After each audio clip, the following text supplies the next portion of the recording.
Please be seated.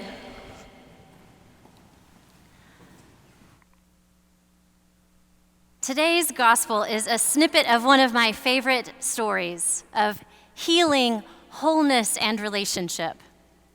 It's a story of a person transformed by their belief, but not in the way you might expect. The story in its entirety takes up all of chapter 9 and even part of chapter 10 in the Gospel of John. So here's a quick recap. First, Jesus is walking along, minding his own business, when he sees a person who cannot see.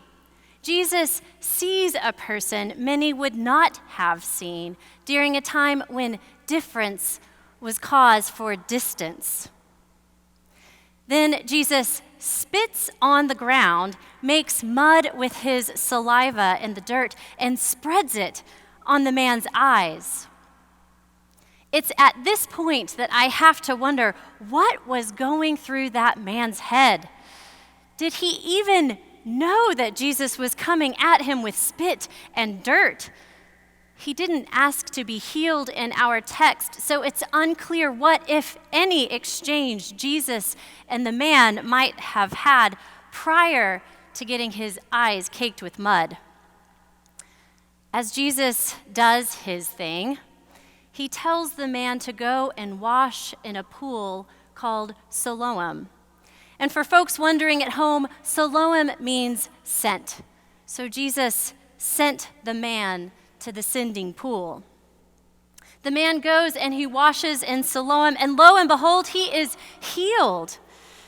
He's healed in the sense that his sight is restored. And yet he's still not restored to his community.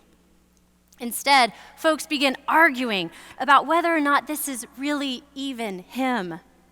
Some say, it's him. That's the guy that used to beg us for food. And others insist, no, it's not. It's just some doppelganger. Finally, the man pipes in, it's me. I'm that guy. They ask, but how can you see?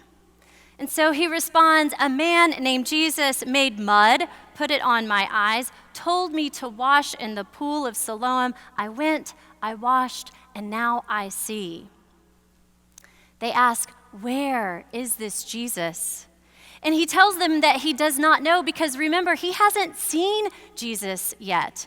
He had to go and wash his eyes before he could see, so he's yet to see the man who healed him. Well, that response doesn't go over so well. Instead of rejoicing with the man, saying, hey, this is great, what a gift, what is it like to see for the first time? Instead of celebrating someone being healed, they took the man to the authorities. So he's asked again, how can you see? And again he responds, he put mud on my eyes, I washed, and now I see. So then the authorities start arguing about who it is that Jesus is. Some say, this man can't be from God. He's a sinner who doesn't even honor the Sabbath. But others insist, no, you're wrong. Sinners can't heal people, and this man has been healed. Since not even the authorities could agree, they turn again to the man and ask, well, he opened your eyes. What do you have to say about him? He responds, he's a prophet.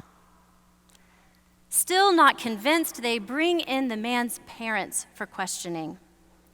Is this your son? Was he born blind? How can he see?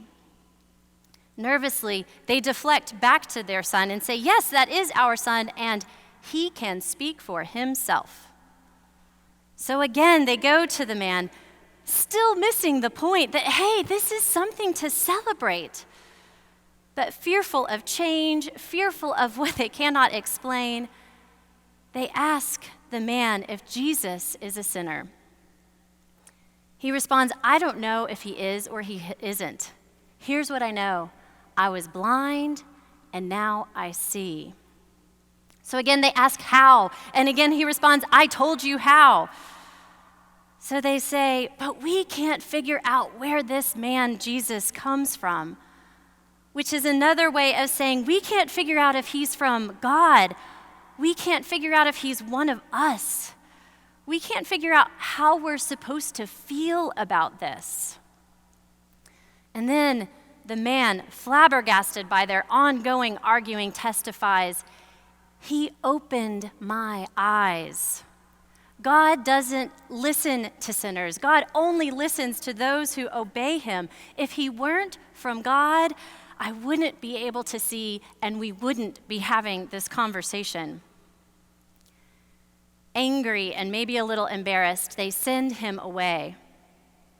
Even after being healed, the man is still an outsider. Jesus hears that all of this has gone down, and you know what he does? He goes looking for the man. And when he finds him, he asks, "Do you believe in the Son of God?" The man responds, "Who is that?" And Jesus says, "Me. It's me. I'm the Son of God. I'm that guy." So the man immediately begins to worship Jesus, saying, "Lord, I believe." What a story, right? Did you notice that the man's sight is only the beginning of his transformation? It starts with his obeying Jesus. He washes himself and then he can see. But then it continues as he's questioned again and again and again and again. First, he calls Jesus a man. Then he calls Jesus a prophet. Then he testifies that Jesus is from God. And then finally, he sees Jesus, believes Jesus, worships Jesus, and calls him Lord. There is more than one transformation to this story. And notice that it's not until the man sees Jesus, worships him, that he at last finds community, relationship, and wholeness. He might have thought that he would have found wholeness just in being able to see, but actually, he finds it in worshiping Jesus. Now, here's why the story struck me this week in particular. Because I think a lot of us have experienced this inching our way toward belief that the man experienced in his healing. Just last week, I knew that we were going to have to make some changes. At home, here at the church, at school. I knew that these changes were coming, and yet I just couldn't quite wrap my head around them. A week ago, a parishioner emailed me to ask if our women's Lenten retreat would still be on just 2 days later, and I said, of course. But the next morning, I woke up and I started to question, is this really wise? Part of me could totally talk myself into staying the course. We would be in a remote space. Things weren't yet too unsafe, and none of the participants had asked me to cancel. The other part of me was scared to go. I was scared that things would change so quickly while I was away, and I'd be less able to care for my own family. I was scared that I would be putting our parishioners at risk by continuing to meet. So finally, around noon, I called it off. That night, as I went on my usual walk through the neighborhood, I was reflecting back on the events of the day and how quickly things had changed. I was shocked that the decision I struggled so hard to make just hours earlier now felt like a no-brainer.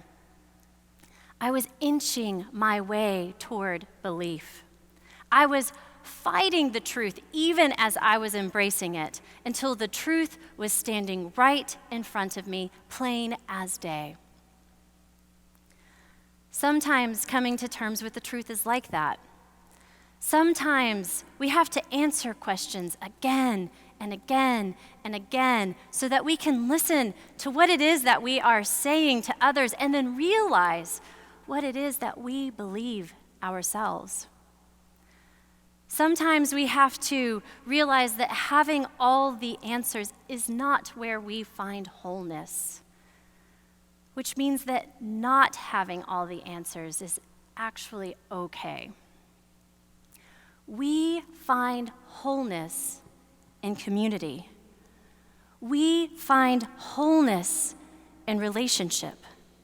We find wholeness in worshiping the God who creates us, redeems us, and sustains us. In this season of uncertainty, I pray that we would be gentle with ourselves, remembering that wholeness does not come from having all the answers. I pray that we would give ourselves a break from all the breaking news, all the articles, all the strategies for homeschooling, all the pressure to produce at optimum speed with suboptimal conditions, all the great content that people are putting out into the world. It's only useful if it connects us. It's only useful if it sustains our relationships.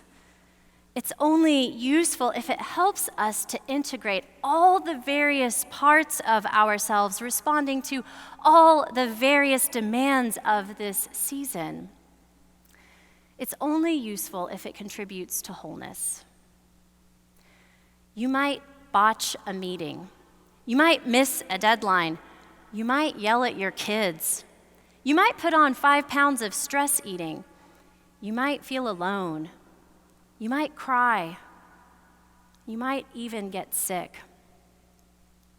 And when those things happen, remember that wholeness is not getting it all right. Remember that wholeness is not having all the answers. Remember that we find wholeness and relationship and call a friend. Remember that we find wholeness in worshiping God and start singing Amazing Grace. Remember who you are and whose you are. And remember who we are together. Amen.